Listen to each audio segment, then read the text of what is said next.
ओम शांति। आज मुरली का वरदान सुनेंगे। परिस्थितियों को गुड लक समझ अपने निश्चय के फाउंडेशन को मजबूत बनाने वाले अचल अडोल भवा।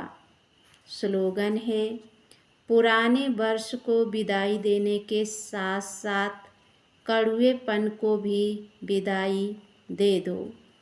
आज का मीठा मोती सुनेंगे। 1 सेकेंड का गुस्सा हमें जीवन भर का पश्चाताप कराता है।